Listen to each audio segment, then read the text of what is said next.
नमस्कार, सगरमाथा टेलिभिजनको प्रस्तुति एसटिभी च्याटमा यहाँलाई स्वागत छ। म सुनिल दाहाल।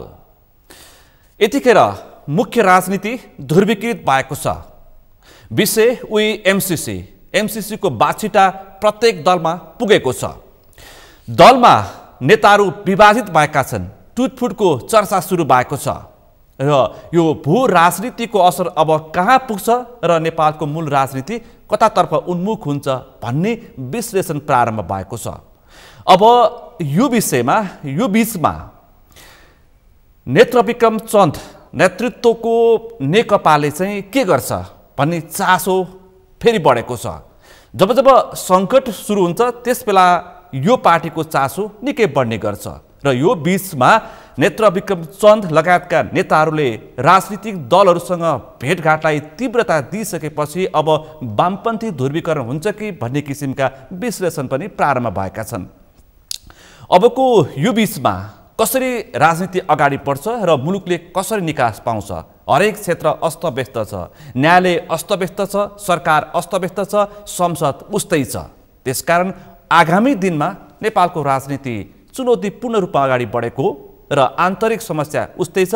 बाह्य हस्तक्षेपको चर्चा पनि निकै गहिरिने अवस्थामा पुगेको छ। आज हामी विशेष गरी मुलुकको समग्र अहिलेको जटिल विषयमा गम्भीरताका साथ छलफल गर्ने प्रयासमा रहेका छौँ। आजको यस छलफलमा मसँग सहभागी हुनुहुन्छ नेपाल कम्युनिस्ट पार्टीका प्रवक्ता खड्गबहादुर विश्वकर्मा प्रकाण्ड। यहाँलाई स्वागत छ। धन्यवाद। आराम हुनुहुन्छ? ठिक छ। यहाँलाई? ठिकै छ। मुलुकलाई चाहिँ अलिक ठिक नभएको जस्तो देखिन थालेको छ। तपाईहरुको महसुस पनि त्यस्तै देखिएको छ। त्यसकारण तपाईहरु राजनीतिक भेटघाटलाई तीव्रता दिइरहनु भएको छ। अहिलेको पछिल्लो यो राजनीतिक भेटघाट विशेष गरी वामपन्थी दलका शीर्ष नेताहरूसँगको तपाईहरुको तीव्र दौडधुप र छलफलको अर्थ के हो? सुनिलजीले भन्नुभयो राजनीति अलि बिग्रिएको छ अथवा देशको स्थिति अलि बिग्रिएको छ। अलि मात्रै होइन, एकदम जटिल ठाउँमा पुगेको छ, गम्भीर ठाउँमा पुगेको छ, सामान्य ठाउँमा छैन।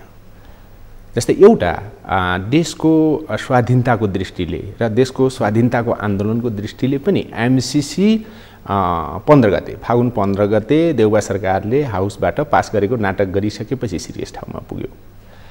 अर्को नेपाली जनताको अधिकारको कुरा, आफ्नो राजनीतिक आर्थिक सामाजिक सांस्कृतिक अधिकारको कुरा र जनजीविकाको कुरा पनि एकदम सङ्कटग्रस्त ठाउँमा छ। त्यस अर्थमा देश बडो विकराल ठाउँमा पुगेको छ।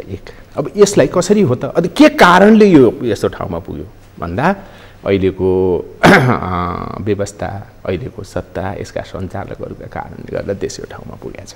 त्यसो भए यसको समाधान के हो त भन्दाखेरि समाधान यसमा परिवर्तन गर्नुपर्छ। आमूल परिवर्तन देशमा चाहिन्छ। अहिलेको स्थितिमा परिवर्तन देशमा चाहिन्छ। देश र जनताको प्रतिनिधित्व गर्ने चाहिँ तपाईको सिस्टम देशमा चाहियो, लिडरसिप देशमा चाहियो। यसको समाधान भनेको त्यो हो। अब एमसीसी को घटनाले पछिल्लो सङ्कटलाई चरम बनाइसकेपछि, देशको सङ्कटलाई चरम बनाइसकेपछि देशकै स्वाधीनताको कुरा, देशको अस्तित्व रक्षाको कुरा मेजर कुरा बनेर आयो। यो विषयलाई लिएर देशको अस्तित्वकै रक्षाको कुरा नै गर्नुपर्ने अवस्था सिर्जना अवस्था सिर्जना भएको छ। यो एमसीसीले त्यहाँ पुर्याएको छ। एमसीसीले त्यति देशको अस्तित्वलाई थ्रेट गरेको छ। एमसीसीले त्यसो भएको हुँदा एमसीसीका समर्थकहरूले जुन अत्यन्तै सतही ढङ्गले एमसीसीलाई आत्मसात गरेको व्याख्या गरिरहेछन् त्यो सहज होइन, जटिलता हो।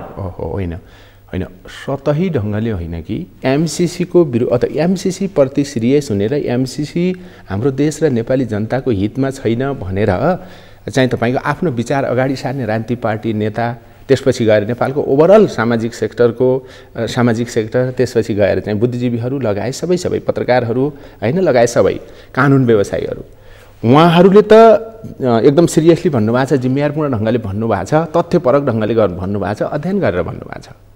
बरु बहुलट्ठीपूर्ण ढङ्गले त सरकारले भनिरहेछ। यसरी जुन तपाईहरु मेरो छलफल यसरी प्रारम्भ गरौँ। मुद्दागत रूपमा जनताले प्रश्न बुझ्ने भाषामा तपाई स्पष्ट वक्ता हुनुहुन्छ। तपाईको राजनीतिक जुन किसिमको यात्रा छ, यात्रामा मान्छेले धेरै तपाईँलाई नजिकबाट चिन्छन्। धन्यवाद। क्रमिक रूपमा तपाईँसँग म आज छलफल गर्न इच्छुक छु। बुदागत रूपमा कुराकानी प्रारम्भ गरौँ। ठिक छ। हिजो अस्तिको तपाईँहरूको वामपन्थीहरूको भेटघाट ठ्याक्कै त्यही ठोसबाट प्रारम्भ सुरु। ठिक छ, मैले भन्दै थिएँ त्यही ठ्याक्कै म त्यहाँ आउन खोजेको थिएँ। प्लस पनि गर्नुभयो तपाईँले। एमसिसीले देशलाई थ्रेड गर्यो। एमसिसीले हाम्रो नेपाली जनतालाई थ्रेड गर्यो। किन भन्दा जनअधिकार र राष्ट्रिय स्वाधीनताको दिगले। त्यस अर्थमा देशमा एउटा ठुलो मुभमेन्ट चलिरहेछ, यहाँलाई थाहा छ। सोकल हाउस जसले नेपाली जनताको प्रतिनिधित्व गर्दैन, जसले आफ्नो आधारभूत मूल्य र मान्यताको पनि प्रयोग गर्दैन, एक्सर्साइज गर्दैन, त्यसले पास गरेको नाटक गर्यो। त्यसपछि स्थिति अझ जटिल बन्यो र जनता आन्दोलनमा छ।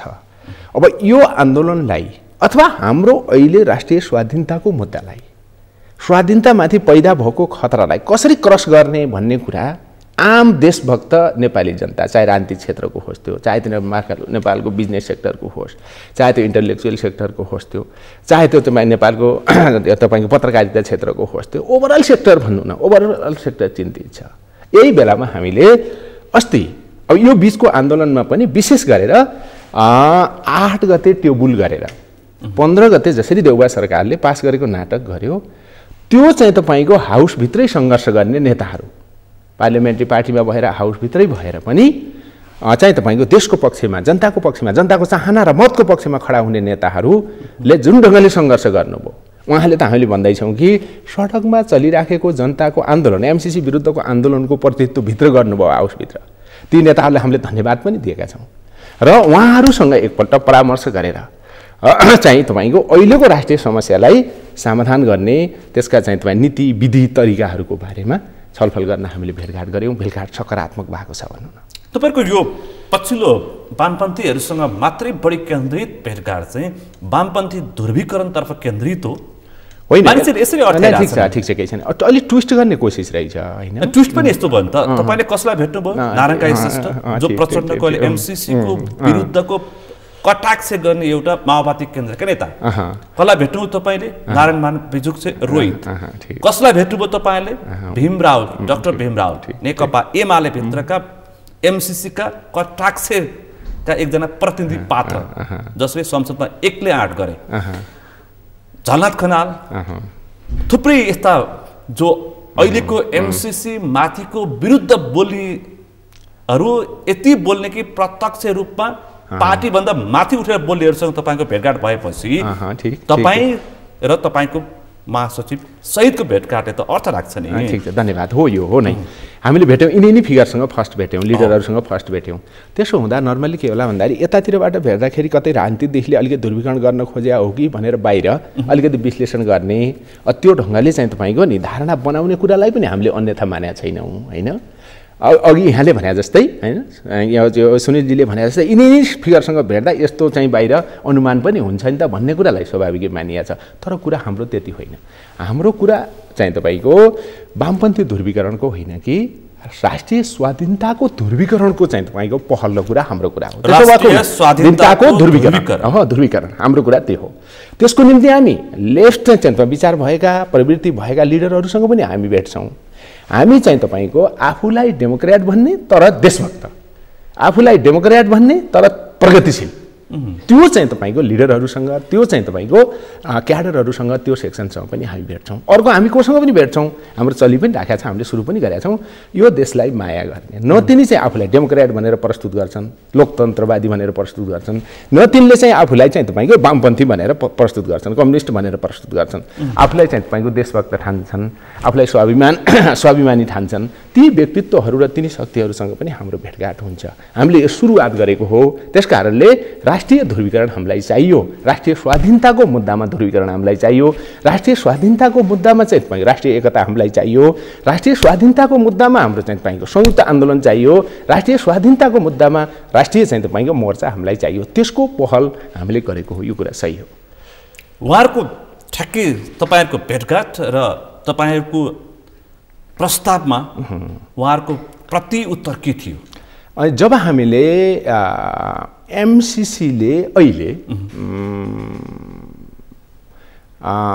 एमसिसीको डिजाइनले अहिले हाम्रो देशलाई जसरी थ्रेड गरेको छ बडो डरलाग्दो छ भनेको छु मैले। र यसलाई के पनि भन्नुहुन्छ भने इतिहासमा सबै विदेशी शक्तिहरूको सुपर पावरहरूका हस्तक्षेपले अनि चाहिँ तपाईँको देशको स्वाधीनता चाहिँ धरापमा परेको थियो नि, कुण्ठित भएको थियो नि, ती सबैलाई मात गर्ने गरिकन अहिले एमसिसी मार्फत अमेरिकाले गर्दैछ, हस्तक्षेप गर्दैछ। त्यस कारण विषय त सिरियसै छ। यो विषयलाई अब जब हामीले गम्भीरताका साथ राख्यौँ, ओभरअल देशको पोलिटिक्स, यो देशमा राज्य चलाउने राजनीतिक पार्टीका नेताहरू जसलाई सरकारी गठबन्धन भनिन्छ, अनि अहिले चाहिँ तपाईँको देउबाजी जो काङ्ग्रेसको नेता पनि हुनुहुन्छ, आफै सभापति, गभर्मेन्टको चाहिँ तपाईँको प्रधानमन्त्री पनि हुनुहुन्छ, उहाँहरूका चाहिँ तपाईँको तरिकाहरू हेर्दा र यो बिचमा उहाँहरूले बनाएका धारणा, उहाँहरूका भएका धारणाको सार्वजनिक, यो सबै तपाईँले हेर्नुभयो भने बडो चिन्ताजनक ठाउँमा छ नि त। यस्तो स्थिति छ। यो कुरा जब हामीले राख्यौँ उहाँहरूसँग, उहाँहरू धेरै सिरियस हुनुभयो हैन। यति कतिपय घटना त यसरी चाहिँ तपाईँ घट्छन्, कतिपय नेताहरू त यसरी चाहिँ तपाईँको खत्रिया खुत्रुक हुनुहुन्छ अथवा गल्नुहुन्छ, अथवा कतिपय नेताहरू यसरी युटर्न हुनुहुन्छ हैन। 15 दिन चाहिँ 1 महिना अगाडि एउटा भन्ने, अनि चाहिँ 15 दिन 1 महिना चाहिँ पछि नि त्यसको ठिक उल्टो चाहिँ तपाईँको नि एमसिसी ठिक छ भनेर चाहिँ पारित गर्ने प्रस्ताव गर्ने प्रचण्ड माधवको प्रवृत्तिमाथि तपाईँको प्रति प्रश्न टिप्पणी हो। म त्यसप्रति आउँछु। म त्यसभन्दा अगाडि यसलाई अलिकति स्पष्ट पारौँ। अलिकति धेरैको चासोको विषय यो भेटघाट लिएका छन्। त्यसकारण तपाईँहरूले मैले बुझेको र सुनेको अनुसार तपाईँहरू यो समूहलाई एकीकृत गरेर एउटा पार्टीको रूप दिन तयारी गर्दै हुनुहुन्छ भन्ने किसिमका चर्चा र त्यस्ता किसिमका सङ्केतहरू पनि प्राप्त भएका छन् है? नै होइन, त्यो अहिले होइन, अहिले त्यहाँसम्मको होइन, सम्भावना त्यो होइन। हामीले भनेको के हो भन्नुहुन्छ भने दुईटा कुरा जरुरी छ। नेपालमा हाम्रो होल नेपालको राजनीति आन्दोलनमा र नेपालको राजनीति इतिहासमा राजनीतिमा असम्भव भन्ने कुरा त खासै केही पनि प्रायः जस्तो हुँदैन हैन, हुन पनि हुँदैन हैन, राजनीतिमा असम्भव त हुँदैन। तर अहिले ठ्याक्कै सोचको दृष्टि लिएर हैन, प्रयासको दृष्टिले के हो त भन्ने कुरा महत्त्वपूर्ण हुन्छ भन्नु न। त्यसो भएको हुनाले हामीले भनेका छौँ कि नेपालको राजनीति आन्दोलनको रिभ्यू गर्न त जरुरी छ, पुनर्समीक्षा गर्न जरुरी छ। त्यो चाहिँ वामपन्थी आन्दोलनको पनि, त्यो चाहिँ तपाईँको लोकतान्त्रिक आन्दोलनको पनि। वामपन्थी लोकतान्त्रिक दुईटै आन्दोलनबाट आएका नेताहरूले र जन्मेका पार्टीहरूले अहिले चाहिँ एमसिसीको मुद्दामा जाने बेलामा त गम्भीर राष्ट्रघात गरे नि त। त्यस कारणले जनताको आवाज एकातिर छ, राष्ट्रको आवश्यकता एकातिर छ है, जनताको चाहना एकातिर छ। त्यसको खिलाफमा चाहिँ तपाईँको राज्य चलाउने मान्छे र ती पार्टीहरू नेताहरूले गर्न थालेपछि त सिरियस भयो नि त हैन। न नेताले राष्ट्र जनताको प्रतिनिधित्व गर्ने भए, न चाहिँ तपाईँको राज्यका संरचनाले प्रतिनिधित्व गर्ने भएपछि त यो त के भयो भन्नुहुन्छ भने हाम्रो देशको आवश्यकता र जनताको आवश्यकतासँग त भयङ्कर डरलाग्दो अन्तर्विरोधी भयो नि त। यसको समाधानको निम्ति एउटा समीक्षा त चाहियो, पहल त चाहियो नै हैन। त्यो त छँदैछ सैद्धान्तिक दिशले, राजनीतिक दिशले। तर अहिले हामीले करेन्टली जसरी अहिले बाहिर भनेको छ नयाँ पार्टी बनाउनको निम्ति यताउता भन्ने कुरा जो छ, अहिले हाम्रो त्यहाँसम्म छैन।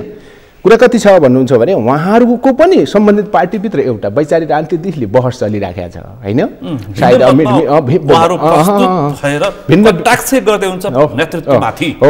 भिन्न विचार बनाउनु भएको छ, भिन्न एउटा धारणा बनाउनु भएको छ, लाइन बनाउनु भएको छ हैन। यही एमसिसीको विषयलाई लिएर बहस छ, अनि उहाँहरूको बहस चाहिँ तपाईँको सार्थक होस् भन्ने हाम्रो कामना छ। किनभने देश र जनताको पक्षमा चाहिँ अगाडि सारिने विचारहरू जो हुन्छन्, अगाडि सारिने नीतिहरू जो हुन्छन्, अगाडि सारिने धारणाहरू जो हुन्छन्, तपाईँहरूको जोसँग तपाईँले भेटघाट गर्नुभयो, जोसँग तपाईँहरूको भेटघाट भयो, कुनै समय पार्टी नबने पनि मोर्चा बन्ने सम्भावना छ? नै यस्तो छ जस्तै जुन तपाईँहरूले आज एउटा सभा पनि गर्दै म त्यहाँ भन्दै थिएँ पार्टीको कुरा त जस्तै अहिले उहाँहरूको पार्टीभित्र जो स्ट्रगल चलिरहेको छ त्यसलाई चाहिँ तपाईँको नि वैज्ञानिक बनाउने, जनताको पक्षमा बनाउने, त्यसलाई राष्ट्रको पक्षमा बनाउने कुरा उहाँहरूको जिम्मेवारीको कुरा भयो। किन पार्टीका दिशले उहाँ स्वतन्त्रै हुनुहुन्छ हैन, भिन्न भिन्न पार्टीमा हुनुहुन्छ। तर सिरियसली छलफल गर्नुपर्ने र समीक्षा गर्नुपर्ने स्थिति त भयो है त हामीले भनेका छौँ एक है।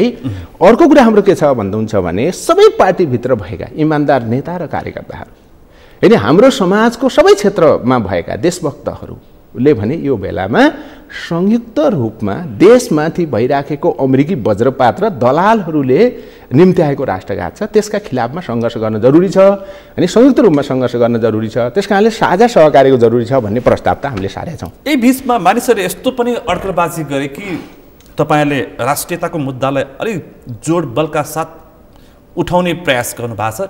यही बिचमा चाहिँ पूर्व राजा ज्ञानेन्द्र शाहलाई पनि एउटा राष्ट्रियताको प्रतीकको रूपमा मान्छेले आफ्नो पक्षले बुझ्ने गर्छन्। त्यहाँ उहाँको निकट मानिने राप्रपा, त्यहाँ चाहिँ तपाईँहरूको छलफल हुन्छ कि हुँदैन?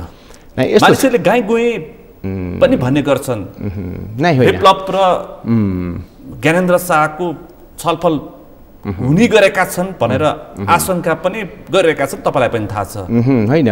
राष्ट्रियताको मुद्दामा ठिक छ। यसमा मान्छेले विविध अनुमान गर्छन्। एउटा पोजिटिभ कोणबाट अनुमान गर्ने मान्छेहरू छन्, उहाँहरूलाई त थ्याङ्क्सै भन्नु पऱ्यो पोजिटिभ कोणबाट। एउटा नेपालमा कस्तो छ भन्नुहुन्छ भने एकदम चाहिँ राष्ट्र जनता विरोधी चाहिँ तपाईँको एउटा तत्त्व छ कि त्यसले नेगेटिभ अनुमान गर्छ होइन, त्यसको त हामी प्रतिवाद गर्छौँ। तर ठ्याक्कै प्र्याक्टिकल्ली व्यावहारिक दृष्टिले अहिले के भएको छ त भन्ने कुरामा नि पार्टीगत दृष्टिले जस्तै हामीले तपाईँले भन्नुभयो ज्ञानेन्द्र शाहको अथवा उहाँका नजिक उहाँलाई चाहिँ तपाईँको आस्था मान्ने मान्छेहरू होलान्, पार्टी होला, शक्ति होला होइन। अहिले हामीले त्यहाँ व्यावहारिक दृष्टिले त्यो ढङ्गले कुरा हामीले गरेका छैनौँ र भएको छैन। तर कुरा यति मात्रै छ कि हाम्रो होइन, यो राष्ट्रलाई माया गर्ने मान्छेहरू र यो राष्ट्रको स्वाधीनताको निम्ति कन्ट्रिब्युसन गर्ने मान्छेहरूलाई त राष्ट्रिय मुक्तिको आन्दोलनमा र त्यसको निम्ति आवश्यक पर्ने चाहिँ राष्ट्रिय एकताको एजेन्डामा त ल्याउनुपर्छ भन्ने हाम्रो कुरा छ।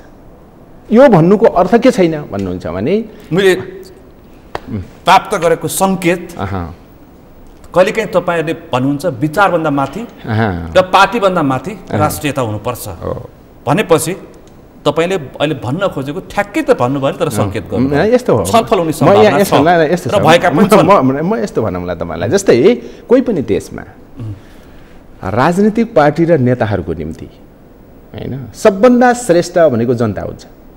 तिनीहरूभन्दा माथि पार्टी र नेताहरूभन्दा माथि जनता हुन्छ, पार्टी र नेताहरूभन्दा माथि देश हुन्छ होइन। देश र जनताको सेवा गर्नको निम्ति राजनीतिक पार्टी चाहिने हो, नेताहरू चाहिने हुन्। पार्टी त्यस अर्थमा आवश्यकता पर्छ, नेता त्यस अर्थमा आवश्यकता पर्छ। जब तिनी नेताले देश र जनताको सेवा गर्दैन, जब तिनी नेताले देश र जनताप्रति उत्तरदायी हुँदैनन् तिनी नेताहरू, जब तिनी नेताहरू र पार्टीहरू देशलाई सङ्कट आएको बेलामा त्यसको डटेर सामना गर्दैनन्, ती राजनीतिक पार्टी र नेताहरूको अर्थ छैन, काम छैन। ती इतिहासमा विलोप भएर जान्छन्। कुनै बेला त भदौका चिया उम्रिन्छन्, कोही 1 वर्ष उम्रिलान्, 2 वर्ष उम्रिलान्, 10 वर्ष उनीहरूले 1-2 दशकै उम्रेलान्, 2-3 दशकै उम्रेलान्, त लास्टमा तिनको हुने अवसान नै हो। स्टिल त त्यो भन्दै आएको छ नि। त्यसो भएको हुनाले हाम्रो कुरा के छ भन्नुहुन्छ भने हामीले पनि जस्तै अब तपाईँले कुरा उठाइहाल्नुभयो, अब जस्तै मान्नु पूर्व राजाकै कुरा ज्ञानेन्द्र शाहकै कुरा भयो। इतिहासको एउटा आवश्यकतामा कालखण्डमा राजतन्त्र पनि आयो, नेपालमा मात्रै होइन वर्ल्ड वाइज आएको हो होइन। हाम्रो नेपालमा अलिक पछिसम्म टिक्यो होइन, बेलायतमा त अहिले पनि छँदैछ होइन, त्यो छँदैछ, कतिपय देशहरूमा अहिले पनि छँदैछ, पछिसम्म टिक्यो। तर त्यो इतिहासको उपज थियो। तर अहिले आउने बेला के भयो भन्दाखेरि अहिलेको विश्व होइन, अहिलेको विश्वको आवश्यकता, इतिहासको आवश्यकता परिपूर्ति गर्ने सन्दर्भमा त्यो बेलाका शासन चलाउने शासकहरूले अथवा राजतन्त्रले आफूलाई परिमार्जन गर्न विकास गर्न सकेन नि त। त्यस कारणले के भयो, त्यो इतिहासमा पछि पर्यो। राजतन्त्र चाहिँ तपाईँको अन्त्य भयो नेपालमा, राजतन्त्रात्मक संसदीय व्यवस्था आयो। राजतन्त्रात्मक संसदीय व्यवस्था पनि 46 देखि 62-63 सम्म जाने बेलामा त्यो टिक्न सकेन। त्यत्रो आन्दोलन 10 वर्षको जनयुद्ध भयो, पछि चाहिँ राजतन्त्रको अन्त्य भयो। संसदीय व्यवस्थालाई पनि अहिले सङ्घीय लोकतान्त्रिक गणतन्त्र भनेर चाहिँ तपाईँको नामाकरण गरिएको छ, हुन त्यो संसदीय व्यवस्था नै हो। यो संसदीय व्यवस्था समेत अहिले नेपाली जनता र हाम्रो देशको निम्ति होइन अभाव सिद्ध भइसक्यो हुनाले होइन, काम नलाग्ने भइसक्यो हुनाले, जसका कारणले गर्दा त देशमा चाहिँ त बग्रेलती समस्याहरू छन् भनेपछि त फेरि राजतन्त्र फर्काउने भन्ने कुरा त न सैद्धान्तिक दृष्टिले मिल्छ, न इतिहासको आवश्यकताको दृष्टिले मिल्छ, कतैबाट मिल्दैन नि। बरु विगतमा शासन गरेका इतिहासको एउटा कालखण्डमा मैले भने इतिहासको आवश्यकतामा र कालखण्डमा राज्यको जिम्मेवार लिएका मान्छेहरूले कोही पनि, चाहे राजाहरू हुन्, चाहे त्यो बेलाका मन्त्रीहरू हुन्, प्रधानमन्त्रीहरू हुन्, कोही पनि हुन्, अहिले उहाँहरूले अहिलेको चाहिँ तपाईँको जनताको चाहना, देशको आवश्यकता, इतिहासको आवश्यकता अनुसार आफूलाई बदल्नुपर्छ। बरु उहाँहरूले अहिले बनाउने के हो भन्दाखेरि हामी फेरि राजा हुन्छौँ भनेर चाहिँ तपाईँको जोडबल गर्ने होइन कि यो देशमा अहिले राष्ट्रिय स्वाधीनताको खतरा छ, त्यो स्वाधीनताको मुद्रामा हामी कन्ट्रिब्युसन गर्छौँ होइन भनेर आफूलाई त्यो रूपमा तयार गर्ने कुरा सही कुरा छ। त्यस्तो अवस्था रह्यो भने तपाईँहरू सहकार्य गर्न तयार हुन्छ। किन प्रश्न गरी भन्दाखेरि केही समय अगाडि मोहन वैद्य किरणले पनि हजुर यस्तै किसिमको सवाल उठाउनु भएको थियो, निकै चर्चा भएको थियो। त्यसकारण तपाईँहरू र मोहन वैद्यको पार्टी फरक छ र वैचारिक रूपमा चाहिँ फेरि नजिक नजिक छ। त्यसकारण मैले प्रश्न अब मोहन विक्रमजीले त्यो बेला के अरे हाम्रो मोहन वैद्यजीले त्यो बेला गलत ढङ्गले उठाउनु भयो र ठुलो आलोचना भयो, पछि उहाँले चाहिँ फिर्ता पनि लिनुभयो होइन। हाम्रो कुरा त्यो छैन कि, हाम्रो कुरा यति मात्रै छ कि होइन, नेपालमा यदि राष्ट्रिय मुक्ति र जनमुक्तिको सुनिश्चित गर्ने हो भने क्रान्तिकारी कम्युनिस्ट पार्टीको नेतृत्व बाहेक अर्को बाटो सम्भव छैन। किन भन्दैछु मैले, चाहे उत्पीडित राष्ट्रमाथि हुने साम्राज्यवादी अथवा शक्ति केन्द्रहरूबाट उत्पीडन हस्तक्षेप या सम्बन्धित देशमा अहिले हाम्रो नेपालको कन्टेक्स्टमा दलाल पुँजीपति वर्गद्वारा नेपालका सबै श्रमजीवी जनता र सामाजिक दृष्टिले विभेदमा पारिएका जनताको उत्पीडन गर्ने यो तत्त्वहरू भएको हुनाले यिनी दुईटैबाट मुक्ति प्राप्त गर्नु जनताको चाहिँ एउटा राष्ट्रको आवश्यकता हुन्छ। त्यसको नेतृत्व भनेको सबै किसिमका उत्पीडनको खिलाफमा लड्ने पार्टी कम्युनिस्ट पार्टी भएको हुनाले त्योद्वारा मात्रै सम्भव छ, अरूबाट सम्भव छैन। नम्बर 1 कुरा।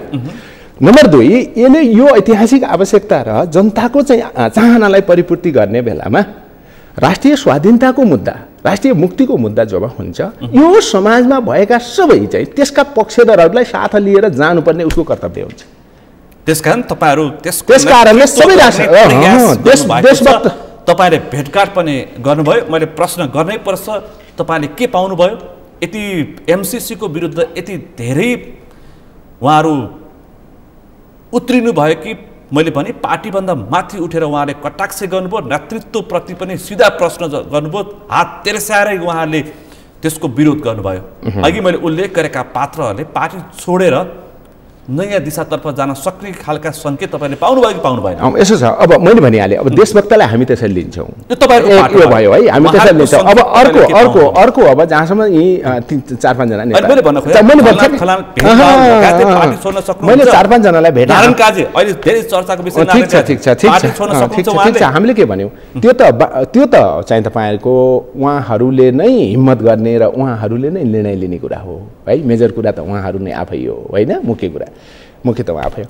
हाम्रो कुरा के छ भन्नुहुन्छ भने, मैले अघि भनेको थिएँ कि देश र जनताको सेवा गर्नको निम्ति पार्टी चाहिँ नै हो। देश र जनतालाई घात गर्ने पार्टी बनाउनु र त्यो पार्टीमा बस्नुको केही पनि अर्थ छैन होइन। देश र जनताका विरुद्ध अपराध गर्नेहरूको हिस्सा लिनु बाहेक, त्यहाँ अपराधिक हिस्सा लिनु बाहेक अरू त केही पनि हुँदैन। त्यसकारणले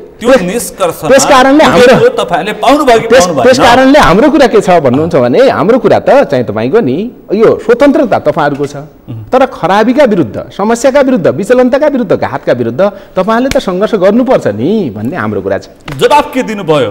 होइन, जवाब उहाँ के थियो भने हामी सङ्घर्ष गरिराखेका छौँ, विषय धेरै सिरियस छ होइन, यो मान्न सकिने स्थिति छैन होइन, र पार्टीका चाहिँ निश्चित मूल्य मान्यताहरू छन्, त्यो अनुसार हामी अगाडि बढाउँछौँ भन्ने उहाँहरूको पोजिटिभै कुरा छ। पोजिटिभ कुरा छ हजुर, ज्येष्ठमा पोजिटिभ कुरा छ। यो एमसिसी फागुन 15 गते पास भयो हजुर। अमेरिकीहरूले चाहिँ फागुन 16 गतेको अन्तिम डेडलाइन दिएका थिए यहाँका शासकहरूलाई, टेलिफोन गरेर सम्बन्धित त्यहाँका मन्त्रीदेखि यसका प्रमुखदेखि सबैले थ्रेड दिएका थिए, पास गरेन भने तलमाथि भयो भने तिमीलाई निको हुनेवाला छैन भनेपछि तपाईँले एउटा गम्भीर सवाल उठाउनु भयो। देश अत्यन्तै गम्भीर मोडमा पुगेको छ र दुर्घटनातर्फ उन्मुख छ र अब हामी आन्तरिक समस्या होइन कि बाह्य समस्याबाट हामी अब पछारियो। अवस्था त्यस्तै हो। अमेरिकी सेना आउँछ तपाईँले भने जस्तो, अब बजारेर काठमाडौँ झर्छ।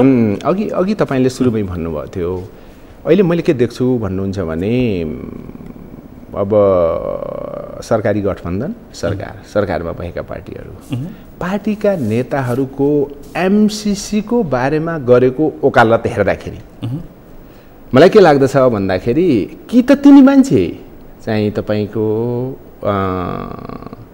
आफ्नो सुझबुझ नै गुमाएका छन्। तिनले हेरेका छन् चाहिँ तपाईँको 55-60 अरब पैसा मात्रै हेरेका छन्। त्यो पैसा नेपालमा म भन्दैछु 55-60 अरब पैसा हेरेका छन्। त्यो नेपालमा आयो भने भ्रष्टाचार र कमिसनको खेल गर्न पाइन्छ र अनि विदेशीहरूको सहयोग लिएको स्वाङ गर्न पनि पाइन्छ। अनि त्यसपछि गएर अनि विकास निर्माण विदेशीहरूको सहयोग लिएर विकास निर्माण गर्ने हो भन्ने एउटा नजिर स्थापित गर्न सकिन्छ पछिल्लो भन्ने कि त यस्तो मूर्खता गरेर तिनीहरू चाहिँ तपाईँको बोलिराखेका छन् कि त के भन्छु मैले भन्नुहुन्छ भने तिनी मान्छे चाहिँ तपाईँको नि यस्ता चाहिँ पिछलगुहरू छन् हैन अहिलेको अमेरिकी उत्तर साम्राज्यवादका पिछलगुहरू छन् आत्मसमर्पणवादीहरू छन् राष्ट्र र जनताको उनलाई कुनै चासो नै छैन हैन यस्तो देखिन्छ भनौँ न तर कुरा के हो भन्दाखेरि मैले हिजो अस्ति पनि भन्ने गरेका थिएँ अहिलेको विश्व भनेको चाहिँ तपाईँको 90 को दशक पछिको जस्तो विश्व होइन अहिलेको विषय अहिले त यो 21औं शताब्दीको अनि तेस्रो दशकको सुरुवातको विश्व हो यो अहिलेको विश्वको क्यारेक्टर भनेको दुई ध्रुवीय र बहुध्रुवीय विश्व हो दुई ध्रुवीय र बहुध्रुवीय विश्वले अमेरिकी साम्राज्यवादको चाहिँ तपाईँको 90 को दशक पछिको विश्व प्रभुत्वलाई एकपछि अर्को चाहिँ तपाईँको नि त्यसलाई कमजोर बनाउँदै गएको छ र कटअफ गर्दै गएको छ अमेरिका के चाहन्छ अहिले भन्दा त्यसलाई पुनर्स्थापित गर्न चाहन्छ विश्व प्रभुत्वलाई पुनर्स्थापित गर्न चाहन्छ पुनर्स्थापित गर्ने सन्दर्भमा विश्वका थुप्रै अरू पावरहरूसँग उसको टक्कर परिराखेको छ अहिले त्यो टक्कर केमा छ वैचारिक दृष्टिले पनि छ राजनीतिक दृष्टिले पनि छ सामरिक दृष्टिले पनि छ सैन्य दृष्टिले पनि छ आर्थिक दृष्टिले पनि छ प्रविधिको दृष्टिले पनि छ कल्चरको दृष्टिले पनि छ र विकास निर्माणको दृष्टिले पनि छ यहाँ टक्कर परिरहेछ यो टक्करमा विश्वलाई कन्ट्रोल गर्ने चाहिँ तपाईँको रणनीति अन्तर्गत हिन्द प्रशान्त रणनीति भनेर ल्याएको छ जसलाई इन्डो पेसिफिक स्ट्राटेजी भनिन्छ त्यो भने विशेष गरेर हिन्द क्षेत्र र प्रशान्त क्षेत्र केन्द्रित छ अनि त्यसैको हाम्रो यो चाहिँ तपाईँको हाम्रो नेपाल पनि यो रिजन पनि त्यही उनीहरूको स्ट्रेटेजीको टेरिटोरी भित्र पर्ने भएको हुनाले अमेरिका अहिले इन्डो पेसिफिक स्ट्रेटेजी अन्तर्गत एमसिसी को एउटा प्रोजेक्ट जसलाई मैले के भनेको छु भन्दाखेरि चिनीले लपेटिएको विषको गोली ल्याएर आएको छ यसैलाई सरकारले अहिले र यसैलाई सरकारी गठबन्धनमा भएका चाहिँ तपाईँको पार्टीका नेताहरूले बडो चाहिँ तपाईँको मानौँ कि त्यो पैसा आएपछि नेपालमा कायापलट हुन्छ भने जस्ता कुरा गर्छन् त्यसको मुहारै परिवर्तन हुन्छ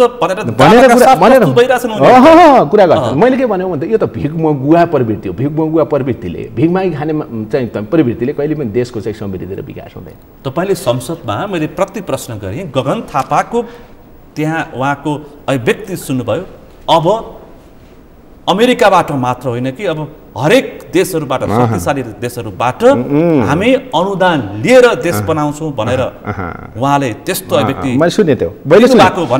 दिनुभएको छ भनेपछि अब हामी अनुदानबाट बाँच्न सक्ने स्थितिमा पुगेछौँ त अब ठिक मैले अघि भन्दै त्यस अर्थमा यो स्ट्रेटेजी अन्तर्गत भएको हुनाले यसका इन्ट्रेस्ट यो भएको हुनाले अहिलेको पावर र सुपर पावरहरूको द्वन्द्वमा नेपाललाई तान्ने र अनि त्यसपछि गएर त्यसको क्रीडास्थल हैन द्वन्द्वको चाहिँ बडो चाहिँ तपाईँको भुमरीमा पार्ने चाहिँ तपाईँको डिजाइनका पक्षपोषक भन्छ नि अहिलेको देउवा सरकार र गठबन्धनमा भएका पार्टीहरू भएका छन् त्यस कारणले अघि तपाईँले भन्नुभयो कि बुट वर्जिन्छन् कि अर्को गर्जिन्छ भन्नुभयो नि हाम्रो नेपालको त केही पनि रहँदैन न स्वाधीनता रहन्छ न नेपाली जनताको स्वनिर्णयको अधिकार रहन्छ सबै अमेरिकी अधीनस्थ हुन्छ यो त्यस कारण यो कम डेन्जर भयो त त्यो जुनसुकै बेला जुन रूपमा पनि आउन सक्ने भयो त्यो राजनीतिक रूपमा पनि आउन सक्ने भयो सामरिक दृष्टिले पनि आउन सक्ने भयो यो चाहिँ सैन्य दृष्टिले पनि आउन सक्ने भयो इकोनोमी के भन्छ आर्थिक दृष्टिले पनि त्यो आउन सक्ने भयो सांस्कृतिक दृष्टिले पनि आउन सक्ने भयो सबै क्षेत्रबाट आउन सक्ने भयो त्यही लाइसेन्स त दिएको त्यही अनुमोदन त गरिदिएको अस्ति चाहिँ तपाईँको 12 बुधे चाहिँ तपाईँको 12 व्याख्यात्मक घोषणा भनेर त्यही गरिदिएको होइन एक अमेरिकालाई भित्र्याउने अमेरिकी सिआइएलाई भित्र्याउने लाइसेन्स हो त्यो लाइसेन्स ढोका खोलिदिएको त्यो लाइसेन्स खुल्यो त्यो हैन तर म यहीँनिर भन्दैछु त्यो उहाँहरूले त्यो खुलाउने मूर्खता गर्नुभयो तर जनताले ढोका खोलिदिएको छैन तर अर्को कुरा त्यहाँ छ जनताले खोलिदिएको छैन जनता त सङ्घर्षमा छ नि छैन जनताले ढोका खोल्नु म त्यसको पछि व्याख्या गरौँला एउटा पाटो यो भयो है त्यस कारणले यो घातक छ भनेको त्यस कारणले यो चाहिँ तपाईँको भयङ्कर चाहिँ तपाईँको राष्ट्रघाती र भयङ्कर जनघाती छ भनेर भनेको अघि तपाईँले बुट वर्जिन्छन् कि वर्जिन्छन् भन्ने भन्नुभयो नि मैले एक दोस्रो कुरा कमन सेन्स भन्छ त्यहीँ सामान्य चेतना हुन्छ नि कमन सेन्स भन्छ कोही पनि देशको विकासको निम्ति हैन त्यो देशले दुईटा चिज प्राप्त गर्नुपर्छ एउटा देशले राष्ट्रिय मुक्ति प्राप्त गर्नुपर्छ स्वाधीनता प्राप्त गर्नुपर्छ त्यो देशका जनताले के प्राप्त गर्नुपर्छ भन्दाखेरि जनमुक्ति प्राप्त गर्नुपर्छ र स्वनिर्णयको अधिकार चाहिँ तपाईँको उनले प्राप्त गर्नुपर्छ त्यसो भयो भने मात्रै अहिलेको दुनियाँमा र विगतको दुनियाँ पनि त्यो राष्ट्र समृद्ध हुने हो जनता चाहिँ तपाईँ सुखी हुने हो अब नेपालका शासकहरूको के छ भन्दाखेरि एकपछि अर्को चाहिँ देशलाई पराधीन बनाउने है, अनि जनताको चाहिँ तपाईँको स्वनिर्णयको अधिकार खोज्ने र विदेशी चाहिँ तपाईँको मालिकहरूलाई दिने, अनि नेपालमा विकासको कुरा गर्ने भनेपछि त मैले एकैलाई भन्छु भन्दा यो त दिमाग खुस्किया कुरा हो भन्छु मैले। तपाईँले यति भन्दा भेग मागेर देउबा, माधव कुमार नेपाल, गगन थापाहरू यिनीहरूको दिमाग खुस्कियो हो। भिग मागेर देशको विकासको परिकल्पना गर्ने भनेको दिमाग खुस्किया कुरा हो र यो त दलाल प्रवृत्ति हो, नाङ्गो दलाल प्रवृत्ति हो। देशको विकासको निम्ति के चाहिन्छ भन्दा देश र जनताको प्रतिनिधित्व गर्ने राज्य व्यवस्था चाहिन्छ, त्यसको प्रतिनिधित्व गर्ने सत्ता चाहिन्छ, त्यसको प्रतिनिधित्व गर्ने लिडरसिप चाहिन्छ, अनि त्यसपछि बल्ल के हुन्छ भन्दा त्यो राष्ट्र जनताप्रति जवाबदेही हुन्छ, देशका हितको त्यसले प्रोटेक्सन गर्छ, बेहितसँग चाहिँ काउन्टर गर्छ त्यसले, अनि बल्ल त्यसले चाहिँ तपाईँको आत्मनिर्भर अर्थव्यवस्थाको विकास गर्ने गरिकन देशको साधन स्रोत शक्ति परिचालन गर्छ। अनि चाहिँ तपाईँको नि त्यो उद्देश्य राष्ट्रिय उद्देश्यको निम्ति, राष्ट्रिय अर्थव्यवस्थाको निर्माणको निम्ति टेवा पुर्याउने इन्टरनेसनल सहयोग लिन्छ त्यसले, त्यसले समृद्धि हुन्छ। यो त भिगमगुवा प्रवृत्ति हो नि, यसले त हरिकङ्गाल बनाउने देशलाई, देश भन्दैन त्यो। विदेशीहरूको चाहिँ तपाईँ लुट्ने थलो त बन्छ, उनीहरूको उत्पादित वस्तु बिक्री गर्ने बजार त बन्छ, देशमा केही पनि हुँदैन। अहिलेसम्म देशमा सियो पनि नबुन्न कारण त्यही त हो त, त्यो त विचार गरे भयो नि त्यो शासन चलाउने मान्छेहरूले। एमसिसीको पक्षमा नेपाली कङ्ग्रेस पहिलेदेखि स्पष्ट थियो, तर पछिल्लो समय पुष्पकमल दाहाल प्रचण्ड, माधव कुमार नेपाल लगायतका केही शीर्ष नेताहरूको बोली परिवर्तन भयो। किन उहाँहरू एकाएक एउटा व्याख्यात्मक व्यवस्थाको उहाँले भनेको अनुसार यो त अत्यन्तै छलाङ भन्नुभएको छ, हामीले अमेरिकालाई समेत मनाएर यो व्याख्यात्मक व्यवस्था हामीले व्यवस्थापन गरेको हो भनेर दावा गरिरहनु भएको छ। यसरी उहाँहरू स्खलित हुनुको कारणको पछाडि तपाईँ के देख्नुहुन्छ? यसमा दुईवटा कारण छ। एउटा कारण के छ भन्नुहुन्छ भने यो संसदवादी दलका नेताहरू, विशेष गरेर अहिले गठबन्धन भएका नेताहरू, कङ्ग्रेस त्यसमा स्पष्ट छ, ठिक छ, आफ्नो ठाउँमा छ। नेता हिजोदेखि मानिसहरूले के भन्न थालेका छन् भने रका सिआइए का अनुहारहरू स्पष्ट भएका छन्, खुला जनताले चिनेका छन्, भनिसकेका छन्, बुझेका मान्छेले भन्न थालेका छन्। त्यो किताबमा माधव प्रचण्ड पनि पुगेको हो। व्याख्या विविध छ बाहिर भन्नु न, व्याख्या विविध छ होइन। तर कुरा के हो भन्नुहुन्छ भने यत्रो नेपाली जनताको विरोध हुँदाहुँदै पनि होइन, सडकमा त्यत्रो प्रतिवाद सङ्घर्ष चल्दै पनि उहाँहरू बानेश्वरको हाउसमा हुँदा, बाहिर त्यत्रो चाहिँ हाउस वरिपरि रण मैदान बन्दै पनि उहाँहरूले चाहिँ तपाईँको फागुन 15 गते एमसिसी पास गरेको नाटक गर्नुभयो उहाँहरूले त होइन। भनेपछि अब केही नेताहरू त्यसको 1-1.5 महिना अगाडि होइन, 15 दिन 1 महिना अगाडि एमसिसी राष्ट्रघाती छ, त्यस कारणले यसलाई कुनै पनि हालतमा यही स्थितिमा पास गर्नु हुँदैन भन्ने नेताहरू पनि रातारात चाहिँ तपाईँको एमसिसी पास गरेको अग्रम बग्रम गर्न थाल्नुभयो उहाँहरूले। भनेपछि यसका पछाडि केले काम गर्यो भन्ने कुरा महत्त्वपूर्ण छ भनौँ। तपाईँलाई के लाग्छ यो केले काम गर्यो भन्नुहुन्छ भने नेपालको राजनीतिक क्षेत्रमा भएको जो अहिले सत्तासीन छ त्यो प्रवृत्ति दलाल प्रवृत्ति छ कि दलाल पुँजीवादी प्रवृत्ति छ, त्यो दलाल पुँजीवादी प्रवृत्तिले काम गरेको थियो। अघि भन्नुभयो काङ्ग्रेस प्रष्टै थियो, काङ्ग्रेस त दलाल पुँजीपति वर्गकै असली प्रतिनिधि हो, त्यस कारणले उसले सुरुदेखि भन्न थाल्यो होइन। तर नक्कली प्रतिनिधिहरू यो बिचमा के भए भन्नुहुन्छ भने नक्कली प्रतिनिधिहरू यो नक्कली नक्कली प्रतिनिधिहरू जो छन् उनीहरू यो बिचमा धेरै डोलायमान भए, कहिले केही भन्न थाले, कहिले केही भन्न थाले। लास्टमा त के हुन्थ्यो भन्नुहुन्छ भने दलालहरूले त मालिककै सेवा गर्नुपर्थ्यो। तपाईँले हेर्नु होला कि बिरालोलाई तपाईँले राडीले छोप्नु भयो भने पनि त्यसले त म्याउै गर्छ नि, अर्को कोही आवाज त त्यसले निकाल्दैन, भागो त्यही हो। तर सरकारी गठबन्धनमा भएका पार्टीहरूले लास्टमा म्याउ गरी छोडे र राष्ट्रलाई ठुलो घात भयो। यो भनेको के हो भन्नुहुन्छ भने दलाल चाहिँ पुँजीपति वर्ग र त्यसका प्रतिनिधिले गर्ने नै यो हो एउटा होइन, एउटा यो कारण छ। दोस्रो कारण के छ भन्नुहुन्छ भने नेपालका राजनीतिक पार्टीहरूमा जस्तै मान्नुहोस् माओवादी केन्द्रमा, त्यसपछि गएर चाहिँ तपाईँको एकीकृत समाजवादीका नेताहरूमा कत्रो वैचारिक र राजनीतिक दिगले विचलन आएछ भन्ने अर्को कारण हो। एउटा वैचारिक राजनीतिक विचलनताको परिणाम, अर्को दलाल प्रवृत्ति र चाहिँ तपाईँको त्यसको चाहिँ तपाईँको त्यसको चरित्रको परिणाम चाहिँ अहिले सरकारी गठबन्धनले एमसीसी जस्तो राष्ट्रघाती चाहिँ तपाईँले तिनै पक्षलाई तिनैवटा ठुला वामपन्थीहरूलाई एउटै कित्तामा राखेर विश्लेषण गर्नुभएको छ।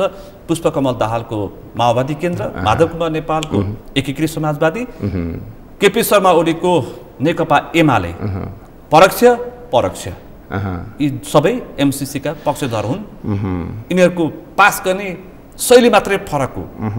यहाँ यस्तो हो, कस्तो त्यसरी यस्तो बढी तपाईँले गगन थापाको पनि कटाक्ष गर्नुभएको छ। गगनजीले त नेपालको हिस्ट्रीमा गम्भीर गल्ती गर्नुभएको छ नि। उहाँले त हिस्ट्रीमा जस्टिफाई गर्नुपर्छ। अस्ति हाउसमा बोल्दै हुनुहुन्थ्यो नि, होइन? अब हामी त हाउसमा भएनौँ, कुनै ठाउँमा बहस गरौँला, केही पनि छैन। उहाँले भन्नुहुन्थ्यो, उहाँको लजिक पनि कस्तो थियो भन्नुहुन्छ भने त्यति लम्पसार परेको लजिक नि मैले सुन्दा चाहिँ तपाईँको नि त्यति आत्मसमर्पण परेको लजिक। उहाँले के भन्नुभयो, भीमरावजीले विरोध गर्नुभयो त्यसको, है?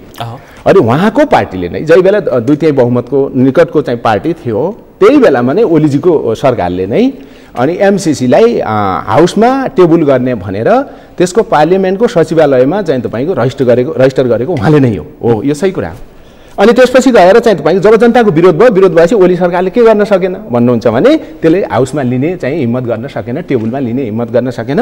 हाउसभित्रै पनि विरोध भयो। सायद चाहिँ तपाईँको सभामुखले पनि मद्दत गर्नु भएन भनेर सार्वजनिक रूपमा भन्नुभयो, उहाँले प्रतिपक्षहरूले मद्दत गरेनन् भनेर सार्वजनिक रूपमा भन्नुभयो। त्यसबेला ओली सरकारले भनेका कुरा तपाईँहरूलाई थाहा छँदैछ, होइन? मेरो कुरा यति मात्रै कि होइन, जस्तै ठिक छ त्यो बेला ओली सरकारले टेबल गर्ने भनेर एमसीसीलाई चाहिँ तपाईँको पार्लियामेन्ट सचिवालयमा रजिस्टर गर्यो अरे, है? ल त्यसले सकिया भए टेबुलै गर्थ्यो अरे, होइन? ल ओली सरकारले टेबुलै गरेथ्यो भने पनि त्यहाँभित्र चाहिँ तपाईँको राष्ट्रवादी चाहिँ नेता र सांसदहरूले, होइन, अनि त्यसको विरुद्धमा आवाज उठाउन पाइँदैन हाउसमा। अनि ओली सरकारले ल्यायो भन्दा बित्तिकै, देउबाजीले ल्याउनु भयो भन्दा बित्तिकै गगलजीले चाहिँ आँखा चिम्लेर ल्याप्चे छाप लाए चाहिँ लाउनुपर्छ अरू सबैले, होइन? गगनजीले आँखा चिम्ले चाहिँ सबै मान्छे आँखा चिम्लिन्छन्। एमसीसीमा त गगनजीको इन्ट्रेस्ट होला, त्यस अर्थमा उहाँले आँखा चिम्लिनु भयो होला। स्वाभिमानी नेपाली, स्वाभिमानी चाहिँ तपाईँको यो पार्लियामेन्ट मेम्बरहरू, स्वाभिमानी नेताहरू किन आँखा चिम्लिन्छन्? त्यस कारणले मैले गम्भीर गल्ती गर्नुभयो भनेको। हिस्ट्रीमा जस्टिफिकेसन गर्न सक्नुहुन्छ कि सक्नुहुन्न? परीक्षणमै छौँ नि त हामी। अझ गगनजी त हामी त समकक्षका हौँला। नेपाली राजनीतिमा त हामी सँगै जानेछौँ नि त। एउटा कुरा काङ्ग्रेसले के विचार गर्नुपर्छ भन्दा धेरै ठुल्ठुला कुरा गर्ने होइन, होइन? नेपालको हिस्ट्रीमा सबभन्दा बढी शासन गरेको भनेको काङ्ग्रेसले हो। नेपाली जनताले काङ्ग्रेसलाई अपर्च्युनिटी दिएका होइनन्। देशलाई अहिले यो बर्बादीको ठाउँमा पुर्याउने भनेको मुख्य काङ्ग्रेस हो नि जिम्मेवार। यो कुरा गगनजीले रिभ्यू गर्नुभएको छ।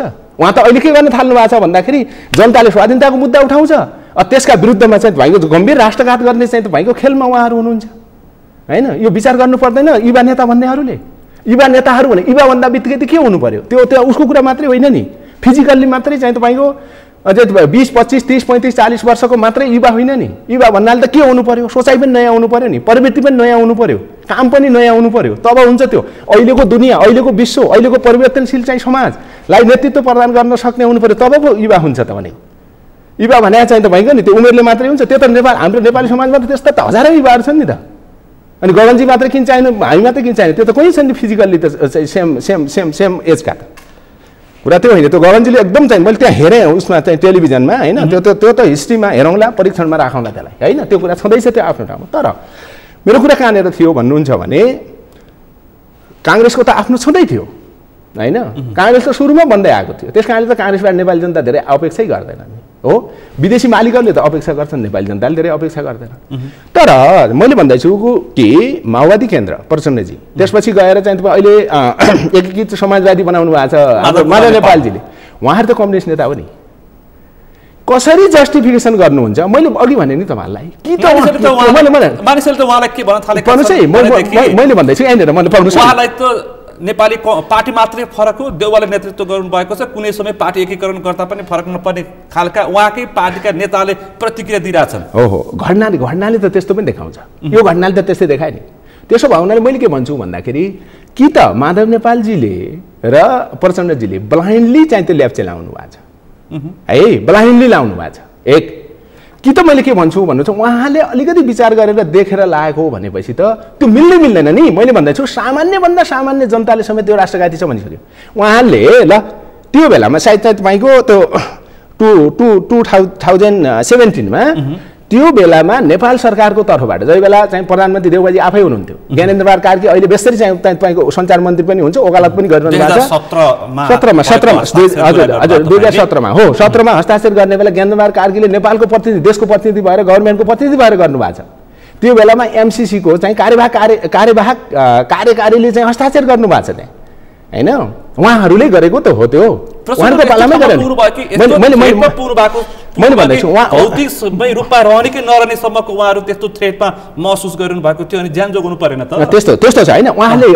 उहाँहरूले हस्ताक्षर गरेको एमसिसीको सम्झौता जो छ नि, त सम्झौता पेपर जो छ नि, त्यो हेर्नु पर्यो गगनजीले भनेको। डिबेट गरौँला नि त, त्यो हेर्नु पर्यो चाहिँ तपाईँको माधव नेपालजीले, त्यो हेर्नु पर्यो चाहिँ प्रचण्डजीले, अनि बहस गर्नु पर्यो कि उहाँले नपढेको होला र भने, या त पढ्नु भएको छैन, या पढ्नु भएको छ भनेपछि नि उहाँहरूको दलाल क्यारेक्टरले, उहाँहरूको विचलनताले त्यो त्यो त्यो सम्झौतामा जे कुरा छ त्यो कुरा भन्न दिएकै छैन र उहाँले भन्न सक्नु भएको छैन, उल्टो कुरा भनिरहनु भएको। त्यसै पार्टी मात्रै फरक हो, यी तिनै चारै नेता एउटै प्रवृत्तिका हुन् र एउटै प्रकृतिका हुन्, त्यस्तै किताब पुगिसकेका हुन्। यो मुद्दामा त एउटै हुनुभयो नि त उहाँहरू, यो त अन्तिम लडाइँ हो तपाईले भनेको। यो मुद्दामा त मात्रा फरक होला। मात्रामा के हो भन्दाखेरि काङ्ग्रेसले सुरुमै चाहिँ तपाईँ यो पास गर्नुपर्छ भन्यो, उहाँले पास गर्नुपर्छ, पास गर्नु हुँदैन, पास गर्नुपर्छ, पास गर्नु हुँदैन भन्नुभयो। लास्टमा चाहिँ काङ्ग्रेसले जे भन्यो त्यही गर्नुभयो, अथवा लास्टमा पास व्यवस्था गरेर बचायो पनि भन्दै हुन्छ पुष्पकमल दाहाल प्रचण्ड र माधव कुमार नेपाल। मैले त के भन्छु भने व्याख्यात्मक व्यवस्था भनेको त देश सङ्कटमा फस्दै थियो, देश डुब्दै थियो, हामीले त उतार्यौँ भन्दै हुन्छ। दुई तीनवटा कुरा गर्नु जस्तै मान्नुहोस् न, हामीले देशलाई बचायौँ अथवा देशलाई बचायौँ, यो व्याख्यात्मक चाहिँ तपाईँको घोषणाले जो भन्दै हुनुहुन्छ नि, यो त के हो भन्नुहुन्छ भने उहाँको दलाल र राष्ट्रघाती चरित्रमा पर्दा हाल्ने चाहिँ तपाईँको त्यसको पर्दा हाल्ने चाहिँ कोसिस गर्नुभयो उहाँले चाहिँ तपाईँको व्याख्यात्मक घोषणा मार्फत, होइन? त्यो त नेपाली जनताले बुझिहाल्यो, पर्दै भने काम नलाग्ने पर्दा भयो, नम्बर 1 कुरा है। अर्को कुरा उहाँको चाहिँ तपाईँको 12 बुँदे व्याख्यात्मक घोषणाले के प्रश्न गर्छ भन्दाखेरि एमसिसी राष्ट्रघाती नै थियो भन्ने कुराको पुष्टि गर्छ। उहाँले जे विषय उठाउनु भएको छ नि त्यो कुरा एमसिसीमा छ, एमसिसीको सम्झौतामा छ, त्यसकारणले त यो त राष्ट्रघाती नै थियो भन्ने दोस्रो जस्टिफिकेसन गरिरहेको। उहाँहरू त एमसिसीले स्वीकार्यो, हाम्रो व्याख्यात्मक व्यवस्थालाई एमसिसीले स्वीकार्यो, त्यसकारण हामीले जित्यौँ भनेर प्रसन्न मुद्रामा उहाँले पत्रकार सम्मेलन दिनदिनै गरिरहनु भएको छ। आत्मरति मात्रै हो त्यो, त्यति हो आत्मरति हो त्यो, त्योभन्दा अरू केही छैन। तर औतातिर के थियो जस्तै हेर्नु होला, अमेरिकाले त नेपाल, मलाई एउटा यस्तो भनौँला, म तपाईँ यो पनि भनौँ तपाईँको राष्ट्रिय स्वाधीनताको मुद्दामा यति नेपाली जनतामा सचेतना र यति ठुलो स्केलमा सङ्घर्ष आन्दोलन नेपाली जनताले सङ्गठित गरेको यो चाहिँ एउटा ऐतिहासिक र रेकर्ड आन्दोलन हो अहिलेको, होइन? यसमा त अमेरिकी शासकहरूले पनि यसलाई त नजिकबाट हेरिरहेछन् नि, सिरियसली हेरिरहेछन् नि, र हामीलाई पनि थाहा छ यही विषयलाई लिएर मतान्तर पनि छन्, होइन? पोलिटिकल चाहिँ तपाईँको सेक्टरको एउटा भनाइ छ, मिलिट्री सेक्टरको अर्को भनाइ छ, त्यो हामीलाई थाहा छ नि, होइन? तर उता चाहिँ ओल्ड स्ट्रेटेजी अन्तर्गत के भन्छ, विश्व रणनीति अन्तर्गत, अमेरिकी विश्व रणनीति अन्तर्गत उता जसरी पनि नेपालमा आउनु छ नि। तपाईँले यो विषय मैले भन्दैछु, नेपाल भू राजनीतिक रूपमा यति धेरै पछिल्लो समय आकर्षित हुनुको कारण तपाईँ के देख्नुहुन्छ? जस्तो कि एमसिसीको जुन पछिल्लो समय जसरी पेचिलो अवस्था देखियो, त्यसमा चीनले नेपालका ठुल्ठुला परिवर्तनमा समेत सामान्य प्रतिक्रिया दिन्थ्यो। मैले बारम्बार प्रश्न गरेको छु, तर यो विषयमा हप्ताको 2वटा जिम्मेवार चिनिया पक्षहरूले चाहिँ त्यसको प्रतिक्रिया जस्ताको तस्तै दिए। गिफ्टलाई अल्टिमेटम नदेऊ सम्मको उनीहरूले त्यस्तो किसिमको शब्द प्रयोग गरे। चिनीहरूको त्यो शब्द भनेको अत्यन्तै जटिल हो, यसको सङ्केत के हो? मैले भू राजनीतिको मैले ठिक छ, त्यो एकदम ठिक छ, मैले भन्दै थिएँ, होइन? यो छ उनीहरूको, उन त जसरी पनि आउनु थियो नि। अब यता के भयो भन्दाखेरि यताका दलालहरू त पुरा नाङ्गेझार भए, यिनी दलालहरूले त काम गर्न सक्ने स्थिति भएन। म तपाईँलाई भन्छु नि, हाउसमा पास गरिएको भने त्यो पास गरिएको भनिएको भने धाँधली गरे हो त्यो। ल भन्नुहोस्, म देउबाजीलाई भन्छु, म प्रचण्डजीलाई भन्छु, माधव नेपालजीलाई भन्छु, बेसिकल्ली हाउसमा कोही पनि विधेयक जाँदा या नेसनल इन्टरनेसनल विधेयक जाँदा त्यसको के हुन्छ? विधि हुँदैन, प्रक्रिया हुँदैन, मान्यता हुँदैन।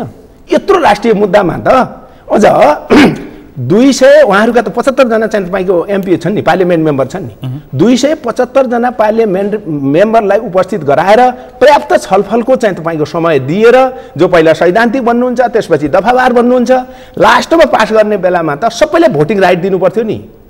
तर धाँधली उहाँहरूले धाँधली भनेको छु मैले त्यसलाई पार्लियामेन्टभित्र पनि धाँधली गर्नुभयो नि त उहाँले त्यसलाई चाहिँ पास गरेर नाटक गर्दै हुनुहुन्छ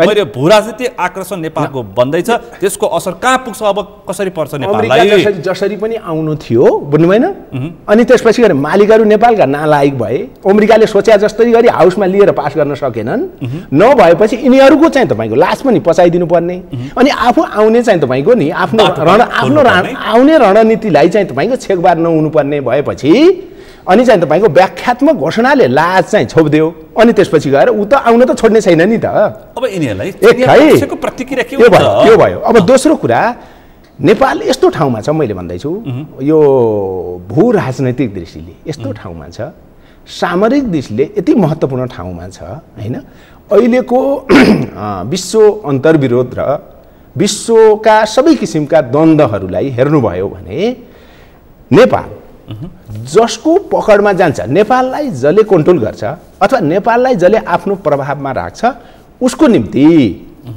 उसको निम्ति हिन्द प्रशान्त क्षेत्रमा आफ्ना सबै रणनीतिहरू लागू गर्नको निम्ति धेरै सजिलो बन्नेछ त्यस अर्थमा अमेरिकाले सबभन्दा बढी जोडबल यहाँ गरिराखेको कुरा भयो अब अहिलेको ओल्ड पोलिटिक्समा अहिलेको ओल्ड चाहिँ तपाईँको कन्डिसनलाई तपाईँले हेर्नुभयो भनेपछि त प्रत्यक्ष रूपमा देखिएको के छ भन्दा एउटा अमेरिकनहरू र चिनियाहरूको अर्को अमेरिकनहरूको र चाहिँ रसियनहरूको होइन तपाईँलाई युक्रेनमा त हेरिसक्नु भएको छ वार चलिरहेको छ अहिले त होइन त्यो वार भनेको होइन भोलोदिमिर जेलेन्स्की त्यहाँका राष्ट्रपति छन् त्यो चाहिँ तपाईँको त्यो त्यहाँको राष्ट्रपति र अनि चाहिँ तपाईँको यो पुटिनको बिचको या रसियाको बिचको वार होइन नि त्यो त रसिया र अमेरिकाको बिचको वार हो मेन त त्यो हो नि त्यो भएको छ होइन तर त्यो के का कारणले गर्दा भन्दाखेरि त्यो हुँदैन थियो अनावश्यक राष्ट्रले अनावश्यक चाहिँ त्यहाँको युक्रेनी जनताले युद्धको सामना गर्नु भएको छ त्यसका कारणले गर्दा जेलेन्स्की अमेरिकी दलाल भएका कारणले गर्दा नत्र त्यो हुँदैन थियो मैले देवबाजीले विचार गर्नुपर्छ भन्दैछु मैले होइन अहिलेको गठबन्धनले विचार गर्नुपर्छ एउटा नेटोको सदस्य लिने विषयमा रसियाले त्यसरी पनि त त्यो एउटा स्वतन्त्र देशलाई प्रत्यक्ष दबावमा राख्न मिल्दैन नि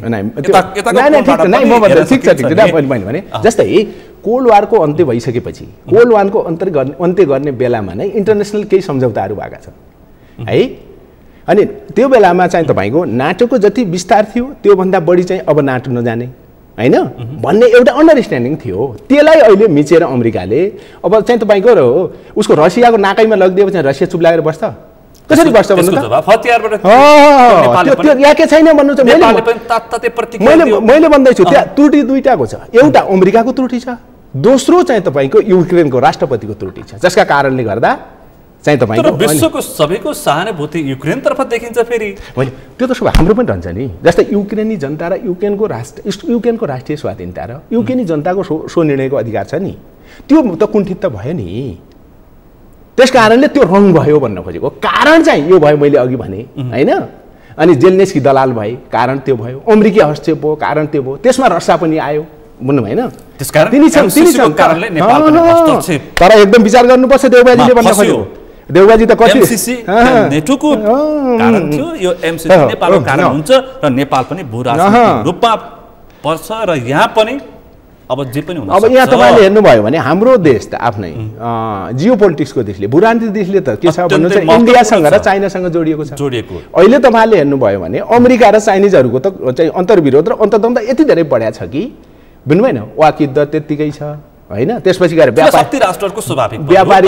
व्यापारिक युद्ध त्यत्तिकै छ चलिराखेकै छ यो बिचमा ठुल्ठुलो भयो होइन धम्की चाहिँ तपाईँको चाहिँ सैन्य युद्धका चाहिँ एकअर्कोले दिइराखेका छन् यस्तो छ नि यस्तो बेलामा हाम्रो आफ्नो देशलाई स्वाधीन नराख्ने हो र हाम्रो नेपाली जनतालाई स्वतन्त्र नराख्ने हो भनेपछि कुरा बुझ्नु भएन यो युक्रेनको स्थिति सिर्जना हुँदैन भन्ने के छ भन्नु त मैले त्यही भएर त यो एमसीसी डेन्जर छ भन्दैछु त एमसीसी पास भए लगत्तै एउटा अर्को किसिमको नेपाल सरकारले प्रतिक्रिया दियो युक्रेनको सम्बन्धमा भारत मौन छ चीन मौन छ हाम्रा छिमेकी राष्ट्रहरू मौन छन् तर नेपालले यति छिटो प्रतिक्रिया दियो कि रसियाको विरुद्धमा रसिया र नेपालको सम्बन्ध यति पुरानो छ रसियाले पनि यसलाई गम्भीरताका साथ दिन सक्छ होला त्यो दुईटा कुरा हो एउटा किनकि भारत र रसिया पनि यति नजिकका मित्र राष्ट्र छन् उनीहरूको यति आर्थिक सम्बन्ध छ त्यसको नेपालले यति छिटो प्रतिक्रिया दिँदाखेरिको त्यसको असर के पर्छ? त्यसको दुईटा छ। एउटा कुरा के भन्नुहुन्छ भने यो हतारो छ, यो हतार मानसिकताको उपज हो एक, यो सुझबुझ सही छैन।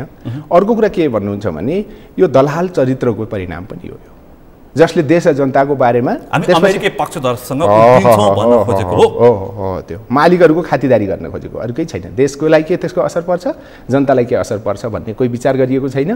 अनि जानमा रिजनल पोलिटिक्समा के असर पर्छ भनेर विचार गरिएको छैन। चीन चुप्लाएर बस्न सक्छ? फेरि मैले प्रश्न दोहोऱ्याएँ। नै होइन, यस्तो होला कोही पनि कसैको पनि, जस्तै मान्नु न चाहिँ तपाईँको कसैको पनि यो इन्ट्रेस्ट विपरीत कोही शक्तिले हस्तक्षेप गर्छ भनेर चुप्लाएर कोही पनि बस्दैन नि।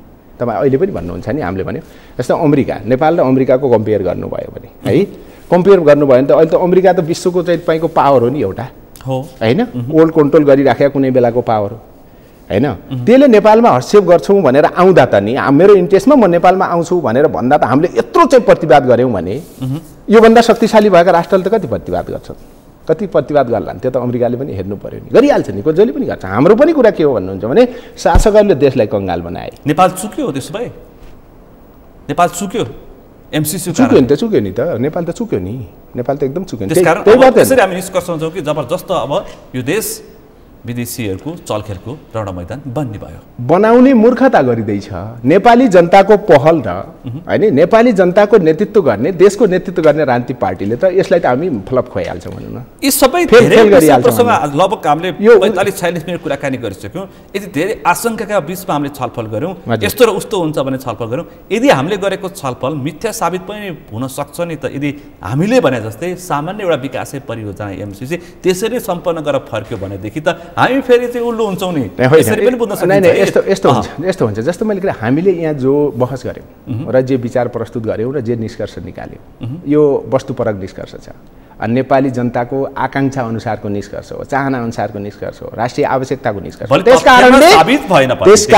त्यसकारणले यो सत्य साबित हुन्छ। बरु अहिले गल्ती गरेका सरकारी गठबन्धन र यो देशका दलालहरूले आफूलाई ठुलो पश्चातापका साथ करेक्सन गर्नुपर्ने छ। यो कुरा बरु सही हो, त्यो दिन आउँछ निकट एकदम आउँछ। त्यो खोइ त तपाईँहरूलाई पनि मान्छेले आशा गरेका छन् धेरै यसो हुन्छ र त्यसो हुन्छ भनेका छन्, तपाईँले पनि त्यसो निष्कर्ष दिन सक्नु भएको छैन, त्यसो नेतृत्व गरिरहनु सक्नु भएको छैन।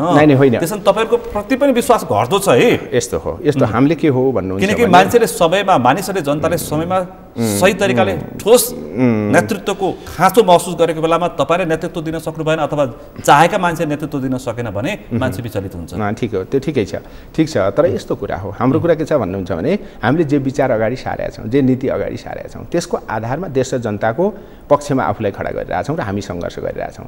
अहिले सरकारले यत्रो गडबडी गर्दाखेरि पनि स्पष्ट भएको छैन। तपाईँले हतियार भने शान्ति प्रक्रिया हो, म भन्दैछु यस्तो, सरकारले यत्रो गडबडी गर्ने बेला, यस्तो राष्ट्रघात गर्ने बेला सडकबाट नेतृत्व गरेर, जनताको नेतृत्व गरेर लड्ने पार्टी त यही पार्टी छ र सबै लडिरहेछौँ हामी, सबै जति सडकमा छौँ है।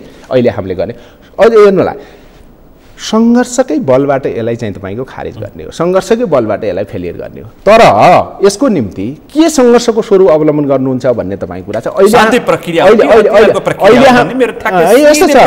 अहिले हामीले के भन्छौँ, अहिले हामीले शान्तिपूर्ण ढङ्गले चाहिँ तपाईँको जनसङ्घर्ष सञ्चालन गर्ने हो, हामीले गरिराखेका छौँ। हामीले जनआन्दोलन, जनसङ्घर्ष हामीले सञ्चालन गरिराखेका छौँ राष्ट्रिय मुद्दामा या जनताको अधिकार र जनजीविकाको मुद्दामा।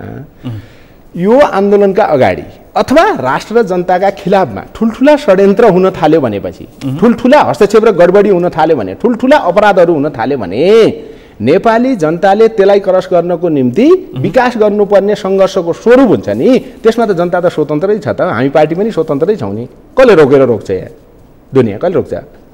देउगाजीले रोकेर रोकिने होइन, पर्चनजीले रोकेर रोकिने, माधव नेपालजीले रोकेर रोकिने होइन, जनताले रोकेपछि मात्रै रोकिन्छ। 2052 सालमा पनि रोकिएको हो। त्यसकारण मानिसहरूले यसलाई एमसिसीलाई महाकाली सन्धि 2052 सालमै तपाईँले जुन किसिमको विरोध राखेर गर्नुभएको थियो, प्रचण्डहरू त्यही किताबमा पुग्नुभयो। हिजोका ती 52 सालका 42वटा मुद्दा सखाप भए, ध्वस्त भयो। कम्युनिस्ट आन्दोलन तपाईँले नेतृत्व गरेको माओवादी पार्टी छेदविच्छेद भयो। अब कसरी विश्वास गर्ने? अन्तिममा तपाईँलाई कसरी विश्वास गर्ने? नै होइन, यो हो छेदविच्छेद क्षयकरण भएको छ। यस्तो छ तपाईँको धोकाधडी क्षयकरण भयो। नेपाली जनतालाई ठुल्ठुला धोका भएको छन्, तर विशेष बेलामा धोका भएको छन् कि क्रिटिकल मोडमा धोका भएको छन्। त्यसो भएको हुनाले नेपाली जनताले आशंका गर्ने ठाउँ छ नै होइन। चाहे काङ्ग्रेसले दिएको धोका, चाहे मालेहरूले दिएको धोका, चाहे पछिल्लो दिएको माओवादीले दिएको धोका, पछिल्लो दिएको धोका माओवादीले दिएको धोका, जो आन्दोलन ठीक छैन, बाहुन कहाँ पुगेका छन्, वैद्य कहाँ पुगेका छन्, विप्लव कहाँ छन्, नारायणकाजी कहाँ छन्, प्रचण्ड त कहाँ छन्।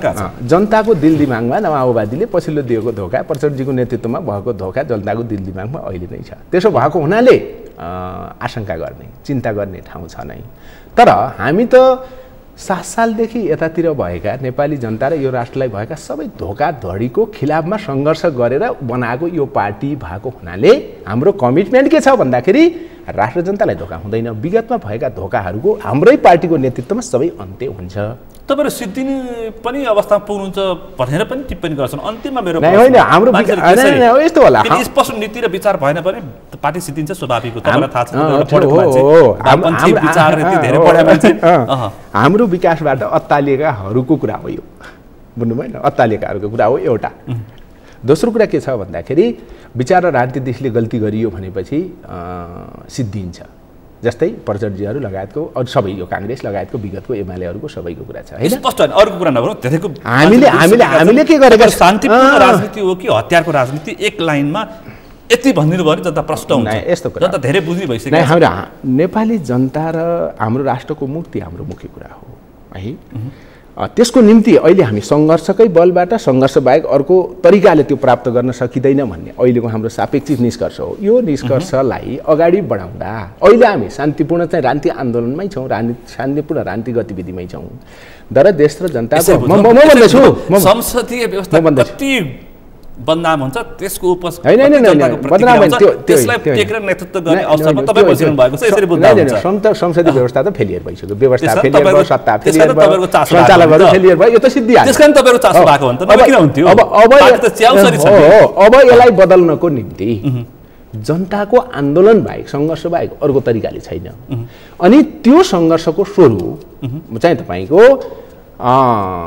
राष्ट्र र जनताका विरुद्धमा राज्यका सञ्चालकहरूले, सत्ताधारीहरूले गर्ने अपराध जो हुन्छ, गल्ती जो हुन्छ, त्यसलाई क्रस गर्नको निम्ति आवश्यक पर्ने स्वरूपहरू सबै अवलम्बन गर्न र विकास गर्न, प्रयोग गर्न कम्युनिस्ट पार्टी पनि चाहिँ स्वतन्त्र हुन्छ, जनता पनि स्वतन्त्र हुन्छ। मैले जनतालाई पनि त्यही तरिकाले बुझ्न भनेर छोडिदिएँ। हस् त, अत्यन्तै महत्त्वपूर्ण विषय प्रसङ्गमा, अत्यन्तै क्रिटिकल समयमा देश र जनता चासो सबैतिर भएको अवस्थामा मुलुक कहाँ जान्छ र यसपछिको असर कस्तो पर्छ भन्ने विषय प्रसङ्गमा आज हामीले छलफल गऱ्यौँ। महत्त्वपूर्ण समयमा महत्त्वपूर्ण आफ्नो अभिव्यक्ति दिनुभएकोमा आभार व्यक्त गर्न चाहन्छु। आज हाम्रो चाहिँ 20 गते एउटा विशाल विरोध प्रदर्शन र विरोध सभा छ होइन, सङ्घर्षको कार्यक्रम हामीले घोषणा गरेका छौँ चैत्र 6 गतेसम्मका।